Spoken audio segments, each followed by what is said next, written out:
今天跟大家分享炒饭，这个酱油炒饭来了。哦，你吃的时候记得把饭跟蛋，直接把它送到嘴巴里。今天就来好好跟詹姆士学习一下，顺便把这个炒饭改良成低糖版的，完全省去准备隔夜饭的麻烦，直接从冷冻库里面拿出花椰菜米。花椰菜米是一种超级食物，不知道的朋友可以去看看伯格医师的频道。You got it. Cauliflower. 对，就是加入200克的 cauliflower。哇，不小心加过头了。不过不用担心，这不是重点，重点是各位的支持与鼓励，帮我按赞、订阅、加分享。今天有个很重要的地方，就是要准备这个滤网。我准备加一些培根，等等沥一些油出来，这样等等炒蛋里面可以同时拥有培根的香气，而且也不用用到这么多食用油。培根切好之后，我们放进不粘锅，用最小火开始沥油。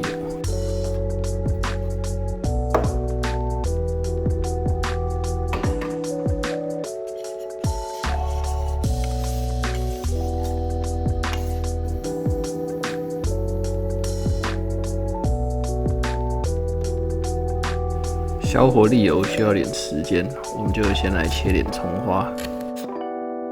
是我冰箱里面仅剩的一点青葱，我就大致把它分成葱绿跟葱白吧。培根沥油的时候，记得把它稍微拨散一点。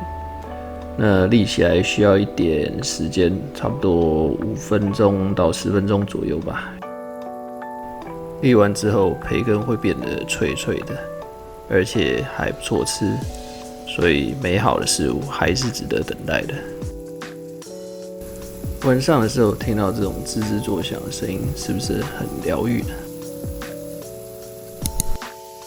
看到培根呈现这样的深棕色，就可以差不多准备拿起来了。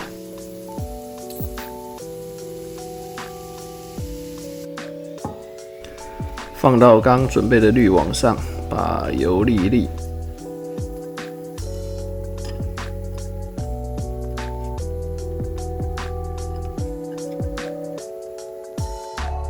准备一张餐巾纸，把培根晾一晾，放凉，等等就会变得很脆。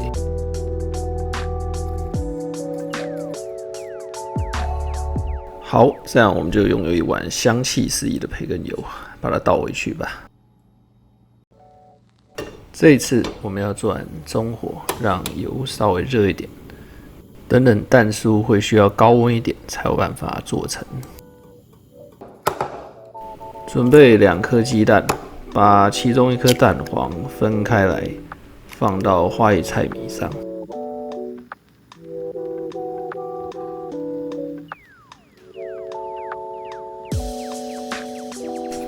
先把鸡蛋打散一下，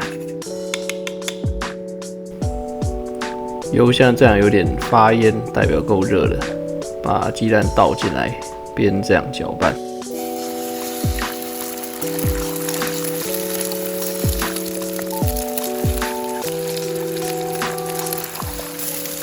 我其实中间这边有点小翻车，就是油有点太少了。你一开始就可以把油加稍微多一点，那我是中途再加的，而且我也意外发现好像不会失败耶。让它稍微有一点点变色，它有点像蛋酥的感觉。似乎是变色成功了。一样把蛋酥沥一下，把油沥出来。这次的油就不只有培根香了，还有鸡蛋的香味啊！如何？隔着荧幕的你可以观想到那个香气了吗？如果不行的话，就赶快动手做起来吧。餐厅吃的这个所谓的黄金炒饭，颜色也好看。好，就按照我们詹姆士大大说的这样子拌一拌。我在想，如果蛋黄再加1颗的话，也许颜色就真的会比较好看一点吧。刚才的培根蛋酥油沥出来是少了一点，所以我们等一下会再额外补充一点酪梨油。还是在这边提醒大家，一开始弄蛋酥的时候，油尽量就多一点，就不用像我这样。好，这边就一样是中火，一样有点发烟之后，葱白先下去爆香，不用太久，大概几秒就好。我们就把花椰菜米倒进来。烹饪初学者如果觉得像这样拌炒有点腻的话，可以像我一样开始练一点甩锅吧。虽然现在这样有点学艺不精，但我相信假以时日，我也可以很会甩的。好了，差不多了，我们把酥脆的培根倒进来，一样拌炒一下，或是继续练你的甩锅。差不多了，是时候调味一下，薄盐酱油、黑胡椒跟盐，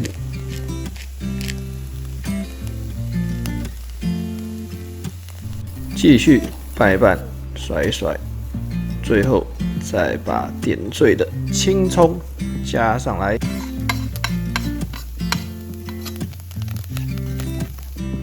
好，关火装盘。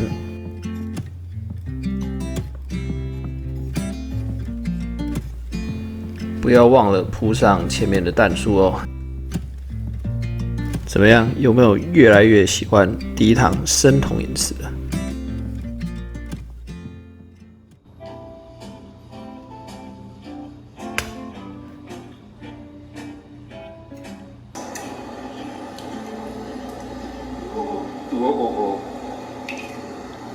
不用急，我们就把一个蛋黄拿起来，放在饭上面。